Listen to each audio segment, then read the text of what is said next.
this was so organized, and now it's like kind of unorganized. Like, damn, like I did everything I was supposed to do, but it's okay. We're still here. It's still giving. It's still professional. It's still lovely. Welcome. So most of you may know that, yeah, most of you, if you read the title, I had to check, make sure the title was still there. Oh, let me also just paste my little thing in here. Yes, look at me doing the things. So yeah, this is a conversation. The topic is a conversation centered around the topic being I want a hood nigga, and I would like to. My intentions with this topic are a few things. One, to bring awareness and consciousness to some of the. Oh, this joint is going, huh? To bring awareness and consciousness to some of the things that I believe that phrase implies about our people, our men, our women, and just bring awareness to some of the implications that can be carried with that phrase, I want a hood nigga, and that whole idea. Also to debunk some myths around that statement. And then three, my third intention is to just propose some challenges and perspectives to that thought process. I'm not here to change anybody's mind. I've been somebody who wanted a hood nigga and felt like that's my type. So I have no problem with that. I just genuinely would like to offer perspective and have an open conversation around it. So yeah, without further ado, let's dive right in. I have some notes here. So if you see me like holding this book, this is my get it done book. Okay, this is my flush the idea out book. So that's why I'll be looking at on here. But the conversation will flow for the most part. Please, before we get started, feel free to comment your thoughts and comment your feelings. That's what the comment section is for. I personally cannot see, but I'll be leaning forward sometimes to read comments and things like that. So yeah, feel free to join the conversation and be a part of it. It's very much so open. And I'm recording this, like I said, so this will be this hopefully, if it goes right, if it doesn't act weird, it will be something available on Spotify for the Butterfly Experience podcast, which the link is in the bio for that.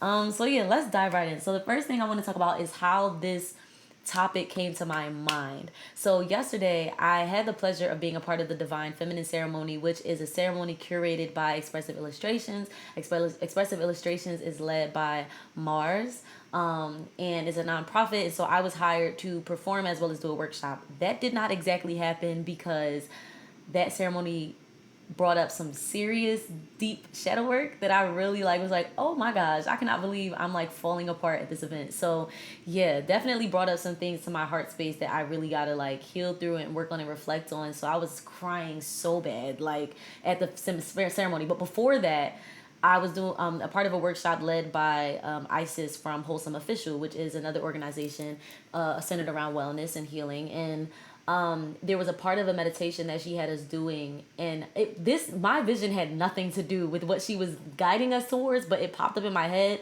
which is divine. And I think spirit gave me that. My ancestors gave me that for a reason. But the vision was that I was being romantically and sexually pursued, and romantically and sexually pursuing someone who is like kind of a stranger. Like I don't really necessarily know this person. They're also not really my type. And part of the reason they're not my type is because they don't give me hood. You know what I'm saying? So like it was very much so like, what the fuck is this? Where is this attraction coming from? Like, whatever, not my type, right? So I'm like, that's interesting. So I let it happen for a little while. Then I remembered I was in a meditation, and I'm like, oh shit, let me like listen to the prompts and listen to the guy, right? So boom, that happened. Then when I got home, was this before or after the event? I don't know. I might be reversing it actually. But another thing that happened that day is I was listening to Bow Wow, which led me to, of course, listen to Sierra, which then, of course, led me to listen to 50 Cent and Sierra. So, everybody know the 50 Cent and Sierra song. I can't leave him alone. Tried that good boy thing, but the dope boy turning me on. Right? My voice is slowly coming back. Anyway, so everybody knows this song. So I'm listening and I'm like, it reminded me, yes, it did happen after because it reminded me of meditation. I'm like, why is it that like listening to the lyrics, I'm like, some of them are like cute, but then others it's like, why is that the thing? Like, why is that the imagery that's being, I don't know, like mainstream pushed? So anyway, that led me to where we are today. Period. Oh, I love that for you, Marie. Get the best of both worlds. Period, as you should.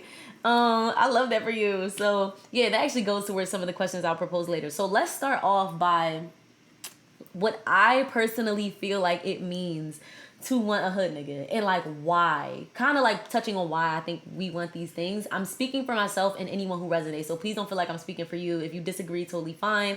I'm just speaking for myself and like what I think other people may or may not be able to relate to. So for me, it was a few things. So one of the things is like, I'll start with the basic, like that feeling of protection. So I think in this, and when I say hood nigga, like I don't just mean men. Like I'm definitely attracted to both sexes, like all orientations and things like that. Like I like my girlhood too. You know what I'm saying? Like yes, but yeah. So like I'm just saying hood nigga because like that's the main phrase that we use when we talk about wanting that like rough, from the hood type of vibe. So anyway, what was I saying? So protection. I think like a lot of women and feminine presented people and people who can relate to this, like we be wanting that sense of like protection. Like we want to feel like the person we with could fight. We want to feel like the person we with not going to be like punking out or like bitching out. If like something happens, if something goes down, we want to feel like whoever we with going to shut that shit down. We also want to feel like we with a boss. And I think that depending on the tier because every hood nigga not a boss, but depending on the tier of hood nigga, it's like, oh, you a boss, like you'll shut some shit down. And we especially want to feel like you'll shut some shit down for us. Like when it come to my baby, like everybody's seen the TikTok where the girls at the party and the bulls show up, something go wrong and he pop pop pop pop pop, like that whole thing, right? Which is kid has problematic undertones that we'll get to, but I think that sense of protection, that sense of feeling like I'm protected in multiple ways, physically, but a lot of it has to do with, I think in this sector, like under this umbrella, a lot of it has to do with like that physical protection, that like you're not gonna let somebody come and talk crazy to me or do anything, like you gonna protect me type vibe. So, and that leads me to my next thing. I think we favor not only feeling protected, but that roughness, like that toughness, that assertiveness, that like, oh, he gonna put me in my place, or she or they are gonna put me in my place because they from the hood and we don't play that over here. Like we don't play about no disrespect, we don't play about talking crazy. So it's like even when it comes to me, it's like this rough, kind of aggressive, assertive edge to it, which I think a lot of women just be like, I like that shit. Not saying we don't like gentleness or tenderness as well, but it's just like, oh, all right, like, yeah, like you could carry it basically. So yes, protection, I think that roughness, that assertiveness, that aggression, like it's a different level. I feel like in my experience and what I've seen, it's a different level of roughness and assertiveness that comes with somebody that's from the hood. Because being from the hood makes you a little rough around the edges. You know what I'm saying? It makes you have that extra layer of skin, that extra layer of like, also like that extra layer of like observant, so you could peep somebody else who had maybe a more sheltered lifestyle might not peep certain things, and that goes into protection as well, like being able to be observant, being able to tell when somebody low-key shading you or trying to disrespect you and nipping that shit in the bud. A lot of people who are from the hood have more of those tendencies where it's like, hold up, you low-key, like, don't disrespect me though, like, you know what I'm saying, like actually wrap this shit up. Like, you know what I'm saying? It just is a very, like, assertive, I peep game, like, and then when it comes to how that relates to being, with me, or, somebody else who resonates, it's like, even with me, it's like, yo, don't do that. Like, and I be like, I'm still gonna pop my shit, but you know what I'm saying? It's just whatever, that layer. So protection, that roughness, assertiveness, aggression, and then let's talk about, I kind of mentioned this, like the hustle or boss mindset. So, like, a lot of people, when we say we want a hood nigga, so first of all, it's not even just based in being from the hood. Like, it's a certain, again, so we talk about tiers of hood nigga, like, whatever the case may be. So it's like, you from the hood, and we also, I think a lot of women be wanting somebody who's a thug, yeah, whatever, but like a hustler. Like, you hustle, you know how to get what you want, you know how to flip a bag, you feel me, like shit like that. And I think that that's something that very much so comes from that culture of like being from the hood, because even with me personally, like, growing up in the neighborhoods that I grew up in, it was like that shit taught me, like, growing up in a poverty stricken neighborhood taught me, okay, we needed like money and everything, but it's significant. You know what I'm saying? So how can we flip a bag? How can we get to a bag, flip a bag? How can we put ourselves in positions to win? And for some people, it winds up being an illegal route. You know what I'm saying? Unfortunately, which is because of oppression and shit like that. So it's just, but going back to being a hustler and shit like that, it's like it teaches you how to, I think we, be connecting it to being a provider, to being a boss. That's what it's looking for. And a lot of people who grew up in the hood who had to be their own boss at a young age because of trauma or because of oppression, it gives them that, like, I know how to move, you know what I'm saying? I know how to make business. I know how to attract money, and I know how to like provide, you know what I'm saying? So, and then our men do go through that. And unfortunately, again, it pushes them in a position to do it in an illegal way for a lot of our men, but it gives that satisfaction of like provider, money, da da da da. So like, I think those are the tiers of just what we mean when we say we want a hood nigga, parts of it. I'm sure that doesn't cover everything, but again, to mention protection, the sky looks so beautiful. Oh my god. Oh my god. And it's behind a tree, so I'm just getting the whole effect. Jesus, the sky is one beautiful being. Breathtaking. But I felt that shit in my chest when I looked up at that window, but then this window, I'm like, damn, girl, you just showing off. Anyway, so to mention the tiers again of like what I think we mean when we say we want a hood nigga, and again, like this doesn't cover everything, but that assertiveness and aggression, that stern stability, which also kind of goes into provider, boss mentality, hustle mentality, the rough around the edges. And then I also want to mention relatability. I think a lot. I think when you come from the hood, especially, you want somebody you can relate to. You know how to flip a bag, so you want somebody who know how to flip a bag. You a little rough around the edges, so you want somebody who rough around the edges. That's the same reason a lot of people talk about dating within their race. It's like, if I can't make a black joke with you and feel comfortable, if I can't, we both can't say nigga, shit like that. It's relatability. It's like, you was raised in the hood, so you know a certain shit. You could peep game, you street smart. You feel me? Like, we be looking for that street smart and that, again, rough around the edges because we experienced that. Now, it did make me think, damn, product of environment. Like, does it keep us in a box? And that's a perspective we'll get to later. But does it keep us in a box because we're looking for what we're used to? Oh, I don't want to hurt no feelings. I don't even want to hurt my own. So let's move on. I'll get back to that, though. I'm definitely going to get back to that. I think I wrote it, but let me just draw a little arrow just in case I forgot. All right, so boom. So let's move on. So that was me.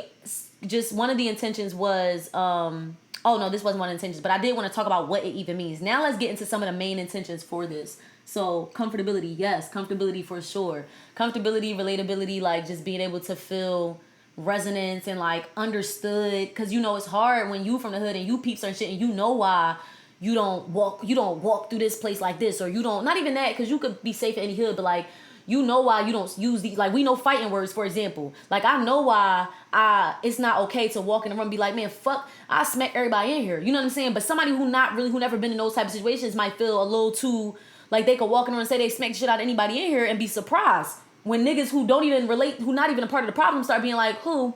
You know what I'm saying? Just little shit like that. Like, street smarts that come with being from the hood and like knowing it's just certain things you don't do. Like, you know what I'm saying? Or it's just, I could name a lot of examples about shit that I know I learned from not necessarily being in the streets in that way, but like, like being in the hood. Like, you know what I'm saying? So yeah, anyway, so the next thing I want to say is I want to get into, I guess these are, because I didn't write the topics. So I guess this is a part of what are some of the implications, like what some of this implies. So when a lot of these songs that I be hearing that kind of push this like I want a hood nigga image are very like they want their man to have been traumatized. So like you talk about wanting a drug dealer, you talk about wanting somebody who been in jail. Like even when I think about Cardi B, and it burns my motherfucking gears that this girl says nigga. It burns my gears that Kehlani says it, and I love Kehlani to death. You know what I'm saying? So it's just like I think we ain't black presenting. I don't know. That's just my opinion. I know a lot of people don't agree with that, but that's me. So anyway, I feel like it's a lot of I desire for you to be traumatized because now, mind you, I do think it's part of it is not from a negative or a place of like, I want you to be hurt, but it's like, it's certain things we feel like, again, resonance, relatability, relatability. Like, it's like I relate to somebody who's had these experiences.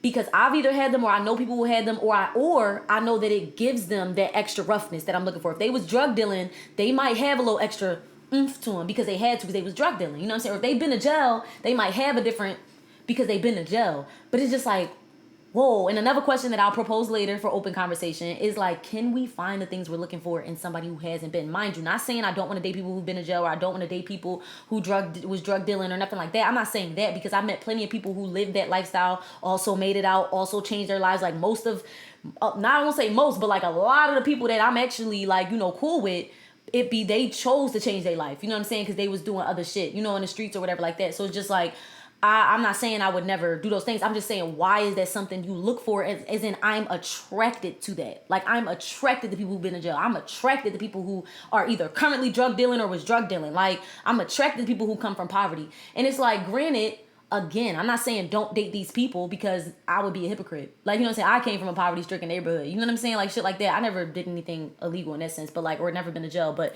you know, God forbid that ever happens. But still, like, you know what I'm saying? It's just like, why is that the type? Why is that the prototype? Why is that the non-negotiable? Why is that the thing you lust after? Is like the fact that somebody was deeply traumatized as a result of oppression on our people. Why is that also the narrative that the music industry is pushing? Just questions and perspectives that I would like to offer to the collective. And granted, I get it though, because again, I've been the one to be like, you know, whatever. Like, but it's just like, I just think that I'll get into the points here. I think it's harmful. So, number one, that's not a sustainable lifestyle in relationship to mine. I never was the type to date somebody who was currently drug dealing, first of all. Like, first of all, I know that people these days, and it's always been like, not always been like that, but times it's been like this even before my era. It's like, you know, when you dealing with somebody, you are an extension of them. So if they got beef in the streets, it's very likely that if they get caught, you getting caught too in that shit. Like, you know what I'm saying? It's very much, people always be like, keep that shit away from home. But a lot of people fail to do that shit. So again, that's an extension of me. So even if I ain't catching it streetwise, I'm catching it energetically. You know what I'm saying? It's just like, and mind you, I've been involved with somebody who was in jail. I've also been involved with people who were drug dealers. So it's just like, I've also experienced what that shit does to people mentally. And again, I'm not trying to say don't date people who whatever, because at the end of the day, unfortunately, a lot of our men have experienced it. So it's just kind of a given depending on where you at. And then also, like, I'm not trying to say these people don't deserve love or don't deserve to be dated. I'm just saying I don't think it's healthy to be like, that's my type of person to, like, that's what I want to happen to somebody in order for them to be able to date me. That's problematic. We should be talking about how we get these things not to happen to our men and our women. Yeah. Anyway, so I think that I think when I really think about how I see my life, I'm all about when you're a partner with somebody, creating the life together. Y'all collaborate on what y'all want y'all life to look like. Yes, and so because of that, I know that how I see my life cannot coexist with somebody who is in the streets heavily, or somebody who or somebody who is doing shit to make them go to jail. Like, there's a possibility like that. And then I also have too much anxiety for that shit. So yeah, just in relation to my life, I don't see that as a possibility. It's not safe. And it's also not something I'd like to pass down. And let's talk about that for a second.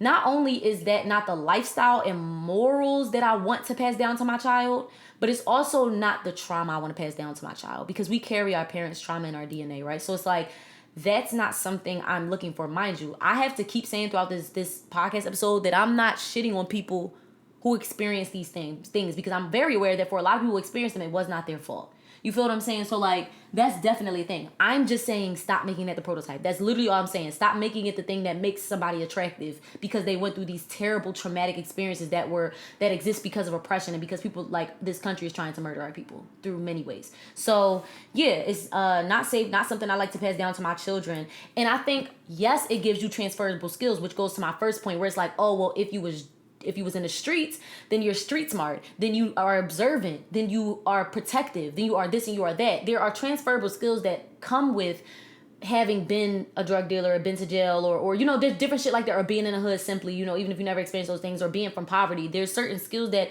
you may or may not, but usually do develop because of those experiences. However, I'm wondering if there are ways to develop those same skills in ways that don't require you to go through extreme trauma and poverty and shit like that in order to acquire that type of intelligence.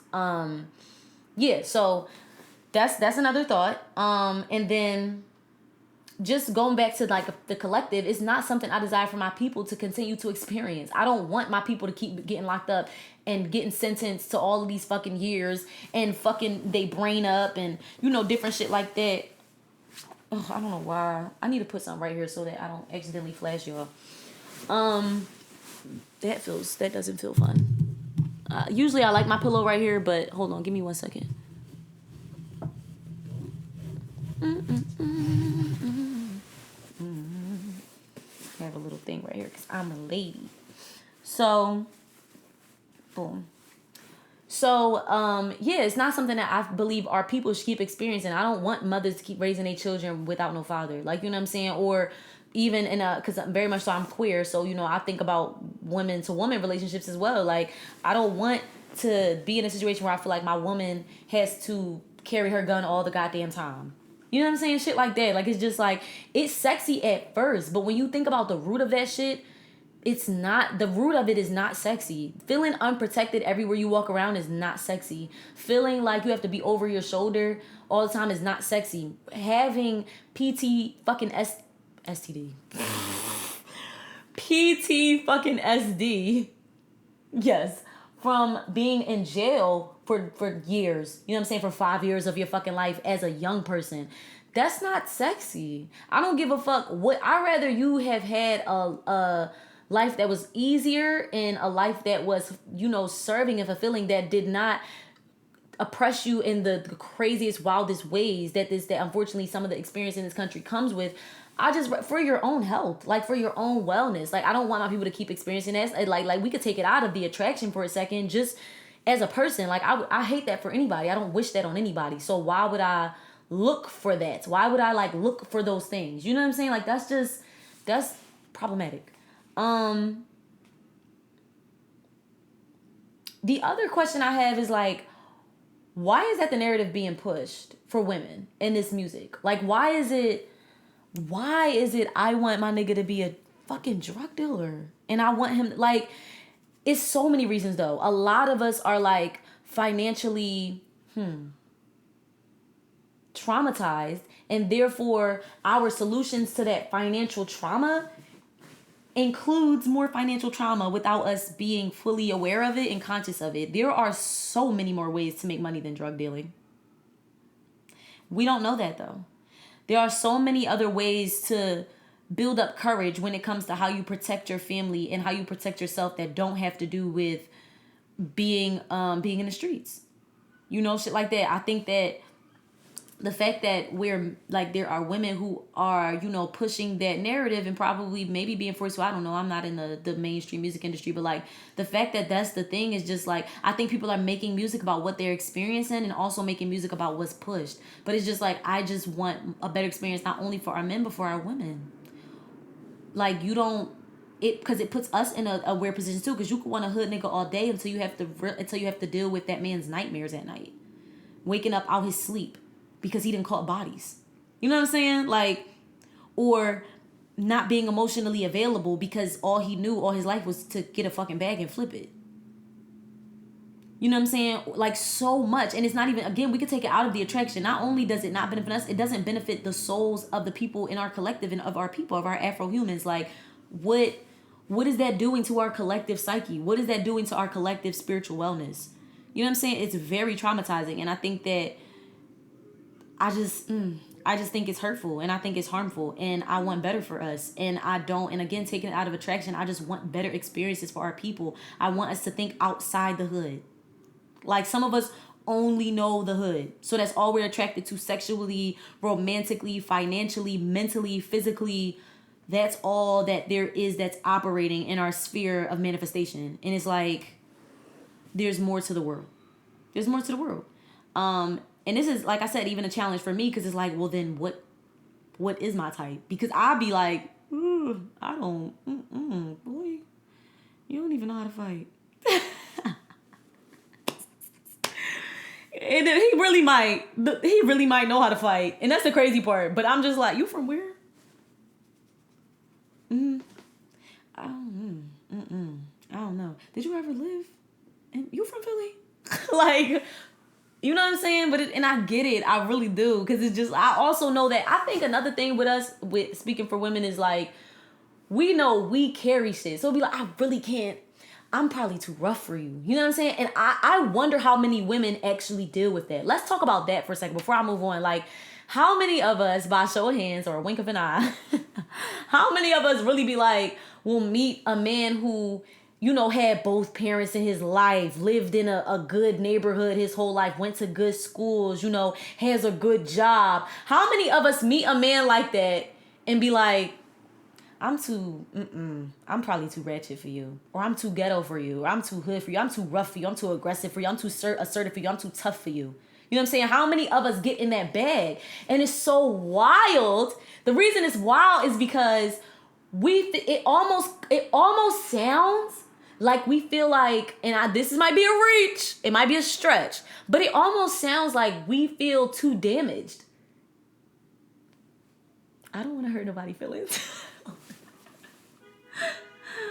don't want to hurt nobody's feelings. I promise you I don't. Why do you feel too damaged to be loved by somebody who comes off as healthy? I don't want to hurt nobody's feelings. I'm not here to hurt feelings. I'm just here to provide perspective.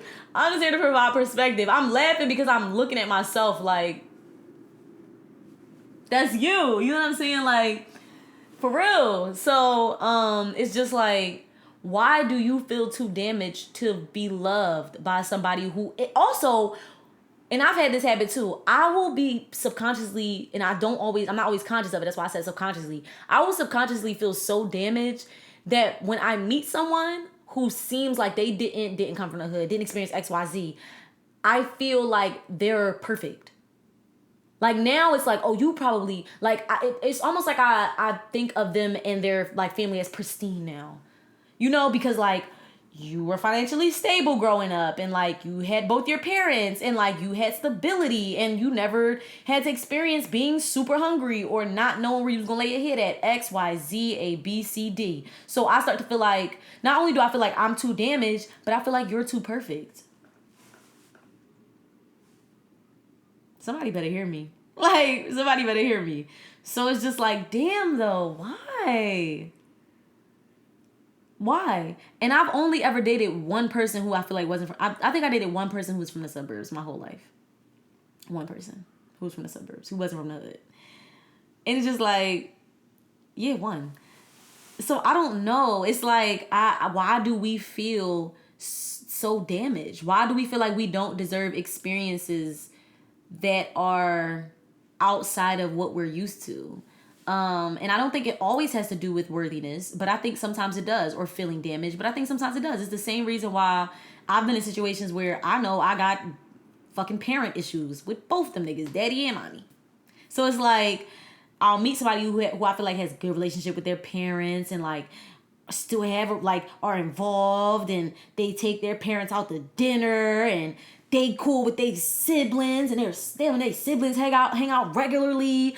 And, you know, they visit their aunt and their grandmother. And I just be like, this is a foreign species. Like, what the fuck is this?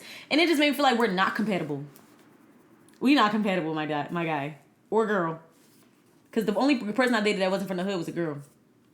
We're not compatible. I don't see how we match up because I literally can't even fathom or make sense. I appreciate the affirmation. Yes, fear. I see that too. It's like we literally can't even fathom being in a relationship with someone who, like, we literally can't even fathom being in a situation that's not traumatic. Child, I don't want to hurt nobody. Even if the trauma isn't in the relationship, we have to feel like that person was traumatized in order to understand us. I come from so much trauma, my nigga. You ain't even gonna be able to understand me if you wasn't traumatized. We can't even have the same conversations. Therefore, I can't date nobody not from the hood. Like, I can't date nobody who never experienced having fucking air for dinner. Who don't know what it mean, what on site mean. And having to be like, you mean like, or like who never been jumped or never been this or never been that or wasn't fighting in school or wasn't da-da-da-da. Like, you know, just the list goes on and on. Or who daddy wasn't locked up. Or I don't fucking know who mom wasn't the mom and a dad, or who they have to struggle and feed their siblings and da-da-da-da-da-da. If you never experienced that, my nigga, you will not understand me because I built my whole life off that shit. Y'all not hearing me. Like, is y'all hearing me? Like, for real. Like, I built my whole life off that trauma. Something can't come in that didn't come from that because I don't even make sense in my coding, in my programming. It don't even make sense. Don't even make sense. And again, I'm not shitting on hood niggas or hood, I'm not shitting on hood niggas or hood bitches. I'm not. Because I be shitting on myself. But I'm saying, like, there's things that exist out the hood. And I don't want everybody from the hood to just start being like, oh, we can't date each other. That's not what the fuck I'm saying. I only have a problem with the image and the push of it, because they're pushing that image because they want more of us to never leave the hood and never leave jail, never leave poverty. I'm all for meeting somebody who from the hood and building and y'all make it out. What? Or you make it out yourself. All for that. No problem with that. Advocate for that shit, actually. But the fact of, like, what I was just talking about, even the trauma, the needing trauma in order to feel understood. And I get it. That's why people who work certain jobs have to take trauma-informed classes in order to make that connection. Because if it's certain, I do agree. I see how this still kind of plays, and, like, I see how it can still be a thing where it's like there's certain jobs when you teach at certain facilities or in certain organizations or in certain neighborhoods where if you do not have experience working with people who've experienced extreme gun violence, you know what I'm saying, extreme poverty, you know what I'm saying, shit like that, you can't just come into a school in North Philly working with these kids and think, and you from the suburbs or the county, you know, something like that. You from the suburbs trying to come into a school in North Philly and teach these niggas about anything. Anything. It could be math. You know what I'm saying? It could be math. You still have to be trauma informed, because any interaction can come with different shit. And if you're not trauma informed, you're not prepared for that shit. So I get how that would translate not only from school or a camp or organization or a after school program. I get how that could translate into a relationship, a romantic relationship. I totally get that. You know what I'm saying? So it's complex. It's complex in that way, because it's like, so then how do we make the connection between somebody who's from the hood and somebody who isn't in any relationship, romantic, all of that. So I guess that leads me into the next part of this, which is the questions that I have. So one of them is, how do we navigate relationships? And feel free to answer these questions or jot them down or just reflect on them silently. How do we navigate relationships where one person has experienced extreme trauma and the other person has not? Specifically under the umbrella of one person being from a poverty-stricken neighborhood or being from the hood and experiencing extreme gun violence, extreme violence of all kinds, food deserts, the disembodiment of family via jail, somebody being arrested, via somebody being murdered, via just broken homes and from all levels or in all ways. How do we navigate somebody who experienced all of these things growing up in the hood, you know what I'm saying, and then somebody who has not experienced any of those things or slight versions of them? How do we connect? How does that happen? Again, this can be rhetorical or it can be something you answer. That's one thing. And because we kind of see how it works under a work structure with jobs, but what about romantic relationships? Where is the connection? How do we make that? I think I will propose that I think a lot of it has to do with empathy and love and open-mindedness, but what are the actual technical, like, practices that come into play? You know what I'm saying? And this question is probably great for interracial relationships, honestly.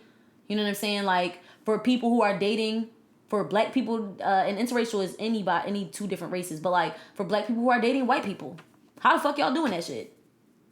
If the person who is white and with all the privilege that white person comes with and all the oppression that the black person comes with, how the fuck are y'all doing that shit? How are y'all making that shit work? Honest question. Being open and teaching one another.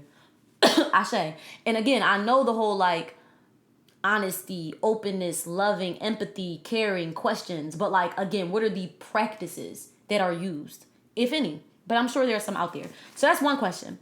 The second question is, can we find the things we're looking for when it comes to assertiveness, aggression, protection, hustle mindset, rough, Can we find those things in people who are not from where we're from? Can we find that in somebody who's from the hood? Can we find that in somebody who's maybe not a drug dealer but works a 9 to 5?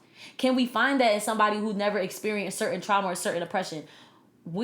Is that a thing? I think it is, but clearly, because everything under the sun is possible. But I'm proposing a question because I want people to think about, when you start thinking about it for yourself, it's like, oh, like, maybe I could. Maybe my type can be expanded. So that's another thing. And then that's one question. And then another question that came up, oh, it had to do with related, oh, product of the environment. How is our attraction to these things and wanting our people to have experienced those in order to connect, how is that being a product of your environment or not? Those are my questions to provide some perspective and offer some things to think about. The last thing I'll leave y'all with is I don't want to do all of this and not have some solution. So like I have music, I have songs, not my own music, but I have songs and artists that I can propose that are offering a different perspective when it comes to romantic and sexual attraction and love and relationship and commitment, and specifically black love, black relationships, black sex, black commitment, or Afro-human love, Afro-human connection and commitment and things like that. And people who I feel like are speaking about love in a way that is not being pushed in mainstream music right now. So let me give y'all some of that. So I'm gonna read the list twice. I have black women artists and black men artists that I feel like are speaking on black love in a way that on I have Afro human artists who I feel like are speaking about love between Afro humans and commitment and loyalty and sex and romanticism between us in a way that I feel like is healthy and that does not include the topics we were discussing today. That does include having to be having gone to jail or just all these traumatic things. So one artist that I really love is Alex Isley. She makes a lot of music that I feel like is about genuine like love, like that old school but new school. No, like, and she also really knows how to sing. Everybody can say that. So some songs I'll propose. I couldn't think of the ones that I used to listen to that still come up, but like I didn't Google it and I should have. But Think of Me and On to You. So again, Alex Isley, Think of Me, On to You, and her whole like first. I don't know if it was her first album, but like, and Amel Larue. That made me think of Amel Larue. Amel Larue has that. I can run and I can sit for hours and hours and don't stop. What's up? I can love, I can live, I can breathe better with you. For real. That song, you know what I'm saying? I think her. Solange is another one. Solange is another amazing artist that I feel like is talking about love. Anita Baker. The songs I would propose that first came to mind was 365 Days, Same Old Love. From beginning to end, 365 days of the year. That's personally my favorite Anita Baker song. So I feel like, hi Sierra. Oh my goodness, I hope you get to watch this thing because I feel like you would have a lot of important input for this conversation. So Anita Baker, 365 days, Same Old Love. Angel, I think is a great song. My angel, dum dum. Oh angel. Her song I Do. Or just because I do, darling, you. And nothing but the words can help me say that I love you. And Joy, you bring me joy. Those are love songs about love between two Afro-humans. Leanne LaHavis is another one. She has a song called Unstoppable.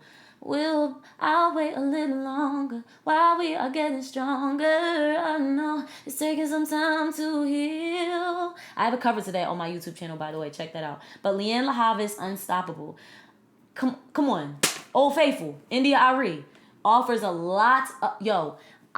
She helps you get through the breakups, and she has provided so much perspective about relationships in general that are not spoken about, that nobody's talking about. India Arie is addressing them. She has been addressing them since the beginning of time. The parts that the perspectives nobody's offering, the questions nobody wants to ask, the parts of the healing process nobody wants to address or speak on. She's speaking on it consistently, from having to move on because you realize the person you was in love with is moving on and is love is finding, and it's not from a bitter place. It's from a place of healing. It's from a place of letting go and wishing somebody well. From being confused about, are you being independent or are you lonely? Like, what's happening? To celebrating our brown skin and just like, come on, we all know brown skin. You know I love your brown skin. Thank you. Period. But yes, India Irie, she's offering that healing that I feel like Afro-humans and as a collective that we require when we're addressing our relationships and we're really having conversations about our relationships, romantically and sexually. You know what I'm saying? And community-based, but especially because this podcast episode is specifically on, community. But yes, I think she's been doing a great job. A new artist that I found, Joseph Solomon. He has a song called Black Like You. I'll take it. He's talking about coffee in as a metaphor of the woman that he's with, and so it's like, I'll take it black like you, little sugar. I take it black like you, and just celebrating her black, her black, brown, her melanin. So Joseph, another one, Coda the Friend, and I will stand on this. Coda the Friend is my all time favorite artist. He has a song. He first of all he just put out a whole album around, and I want to take a second to talk about the good that is out there. Coda the Friend just put out an entire album. I haven't listened to it yet, but Coda is my all time favorite artist. I always listen to him. He just put out an album inspired by his wife's favorite flower. It's called Protea or something like that. I don't know how to pronounce it, and I haven't listened to it yet.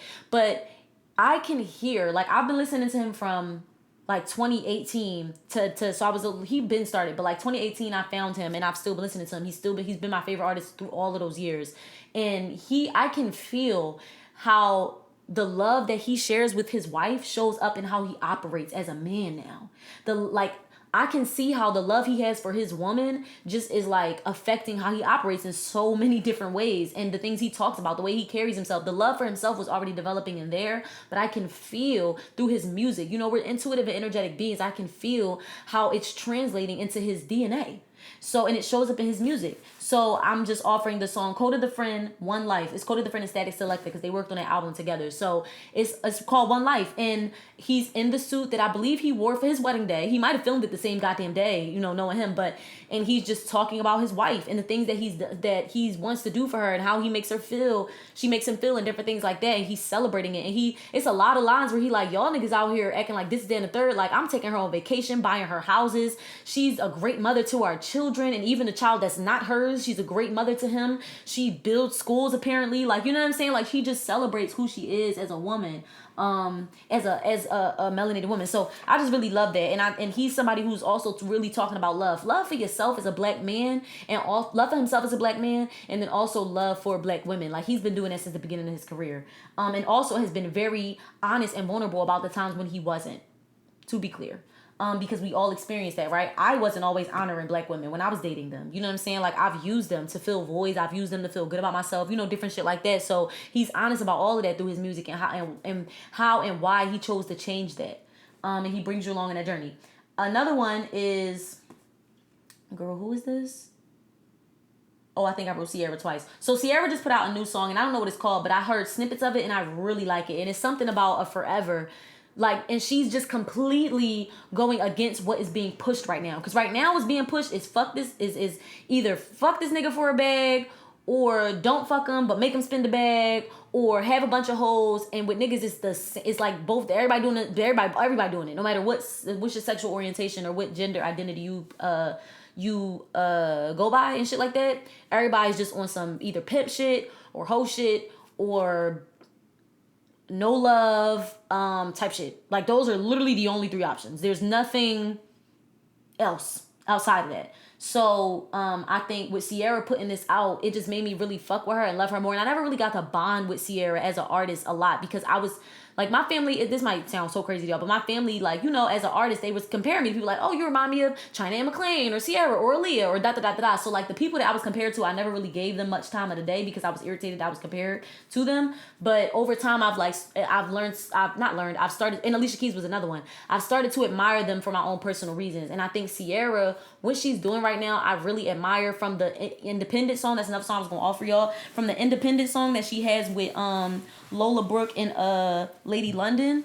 I just think, like, that song made me cry. Like, a few weeks ago, like, it really made me cry because I felt like I was changing my life for the better and I was becoming independent and I was realizing my worth. And I just was like, wow, this song just made me feel so many things. So that's a song I want to propose for the women who aren't, necessarily into dating right now or into anything romantic that's not with themselves, and just want that love and encouragement and celebration of their singlehood. Because that's one of my affirmations. I am grateful for my singlehood. And I'm excited about it and I love it for myself. So, that's my own healing process. And then, but she just put that song out, like I said, in full transparency. I haven't listened to it, but from the clips I've seen, I really can appreciate the energy that it carries, the message. I think she looks gorgeous and she's going completely against what's being pushed right now, which I think is so powerful to choose to say, I see what's selling, but I don't want that for myself. That's not my experience and it's not what I want to experience. I want to be married. I want to feel, and I'm not saying I'm an advocate for marriage or anything, but I just think it's dope to talk about, because another thing that's being pushed a lot right now is polygamy, which I don't have a problem problem with at all. I fuck around and be in something like that one day. You know, never say never. And there are qualities that I have that make me feel like that could be a possibility one day.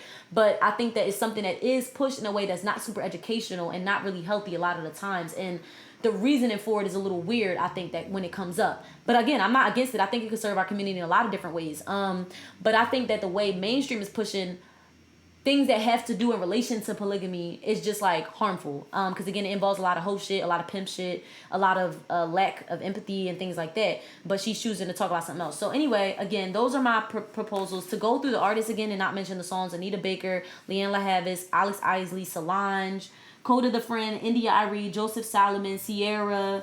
Yeah, those are artists that I feel like are giving us a different perspective. I said India Irie, right? India Irie is like the main one on this list. So yeah, with all of that being said, thank y'all for listening. I feel like this was really dope. Okay, I wanted to be within an hour, so I feel like, okay, amazing. It was like 40 minutes. I feel like this opens doors for a lot of dope conversations. And I'm really excited to see what this conversation does for me. I feel like the perspectives offered have a lot of potential for me to grow romantically with myself and with whoever my partner, will be in the future, and also reflect on past relationships in a new way, and just redefine my type and revisit what I look for, what I will be looking for when I start dating, and when I start putting myself out there romantically and sexually again. But yeah, so I think this is also a great topic to talk about during Virgo season.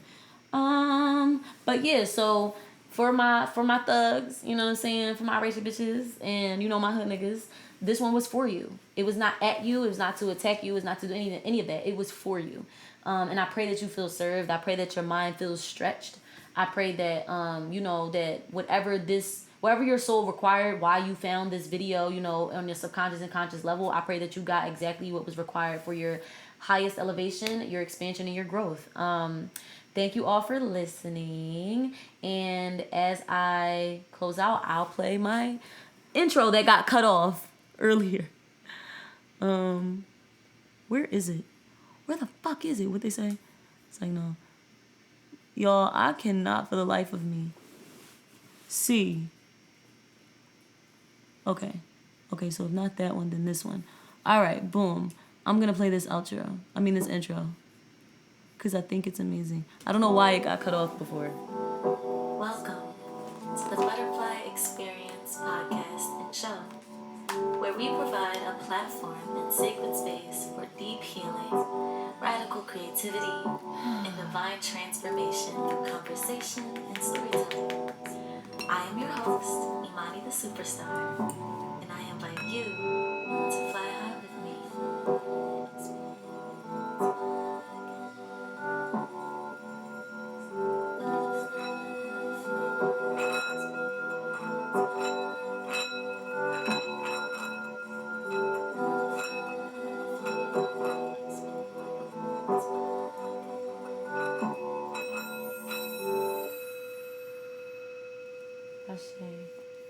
Gratitude and until next time, fly high, butterflies.